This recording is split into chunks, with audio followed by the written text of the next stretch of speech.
Kearnu at Linnanmaki is the prototype Intamin Zack Spin. This was the first fourth dimension coaster to have free spinning cars, which results in a wild and unpredictable ride experience.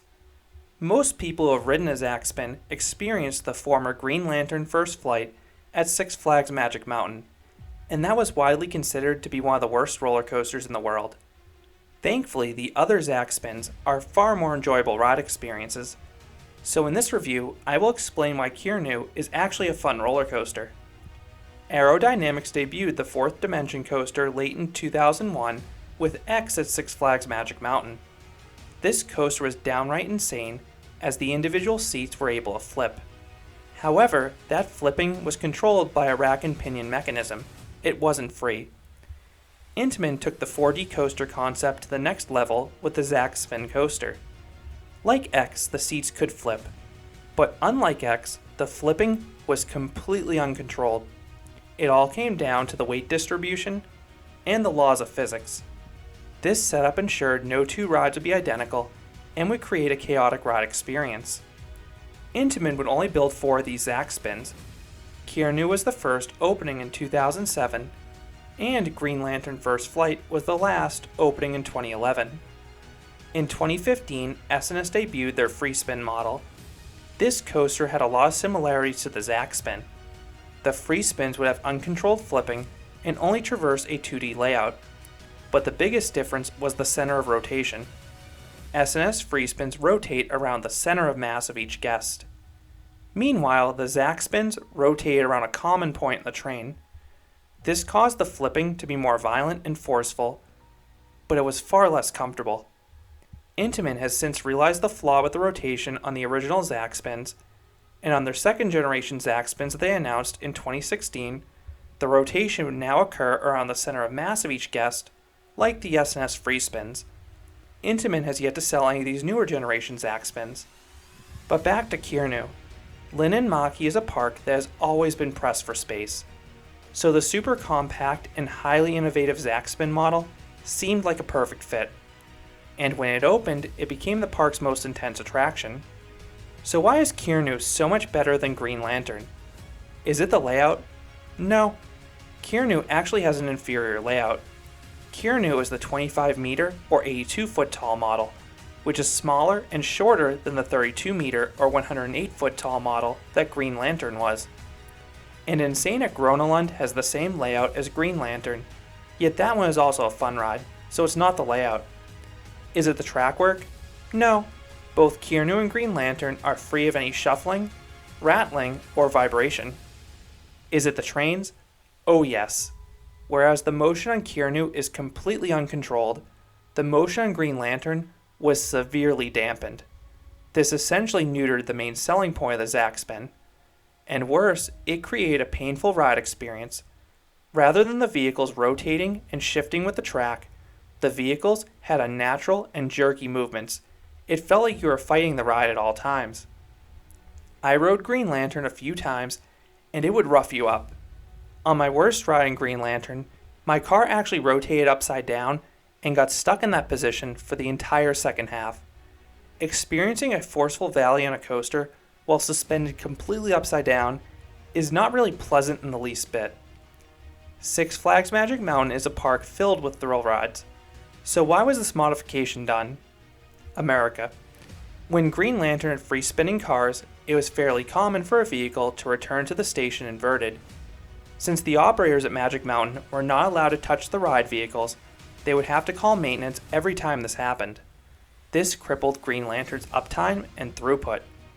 Minimizing the rotation did keep the ride open, but it completely ruined the ride experience. Fortunately, the other 3 Zack Spins, including Kearnu, do not have this issue.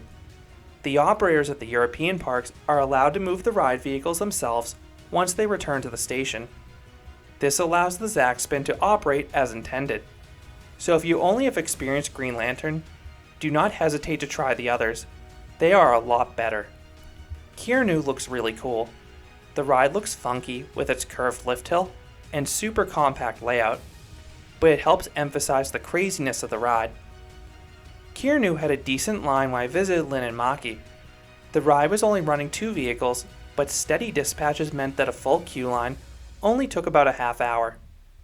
Each vehicle seats 8 riders.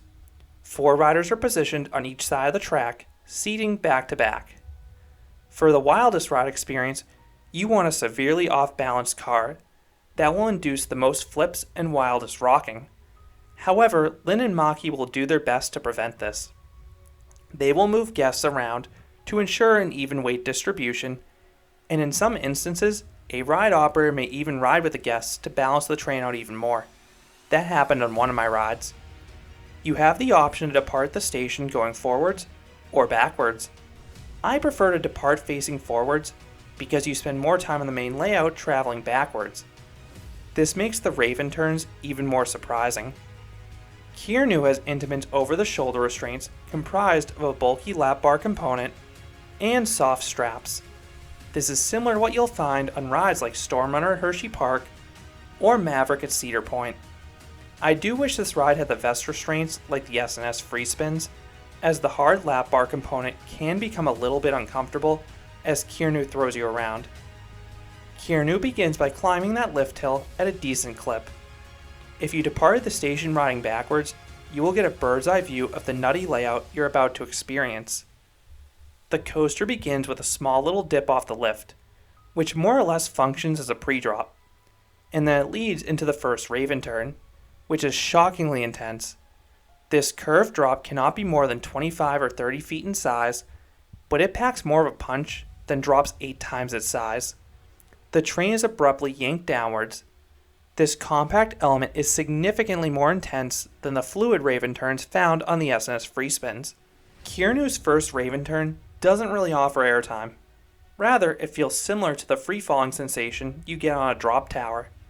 I never saw a vehicle invert during this element, but you will start to rock on the pullout. This leads into a far larger Raven turn, but this one does not pack the same punch. Not only does this one have a larger turning radius to better disperse the forces, but there's also a trim brake that slows you down. So unfortunately, this element feels rather sterile. It would be exciting if the vehicles at least flipped, but a well-balanced vehicle will only meekly rock back and forth on this second Raven turn. But Keernu does save the best for last. You then rise up into a ridiculously tight element that looks like the love child of a PAX airtime hill and a Raven turn. The apex of this element delivers a quick burst of airtime, and at the same time, the vehicle will wildly perform a somersault. Getting both airtime and a flip simultaneously is incredible. It is a sensation that few rides can match. Just know you're likely going to be thrown to the lap bar in this. The descent from this element is lined with brakes, so you will suddenly decelerate and you may get stuck inverted for a few seconds as you lower back down into the station. At that point, the operators will flip your vehicle upright, ending the 466-foot or 142 meter long coaster. So what would I rate Keernu? I would give this coaster a 6 out of 10. Keernu is an intense ride. It is far more intense than the S&S Free Spins. Keernu may not flip as often as the S&S Free Spins, but the different center of rotation results in a wilder and more forceful flip when it happens. The first and third Raven turns are two elements that have me clenching on my restraint for dear life each time, and I love their ferocity. The two downsides with this ride are the restraints causing some discomfort and the ride's laughably short length. Keernu has just over 10 seconds of prime ride time, which makes it one of the shortest coasters in the world, kiddie or adult. But Keernu makes the most of those 10 seconds at least. I think I slightly prefer the Free Spins over Keernu for their superior comfort and longer ride duration, but I still do appreciate the different ride experience that Keernu offers. So those are my thoughts on Keernu, the prototype Intamin Zack Spin at Lynn & Mach-E. Have you been on this coaster? Or have you been on any of the other Zack Spins out there? I would love to hear your thoughts about this coaster down in the comments.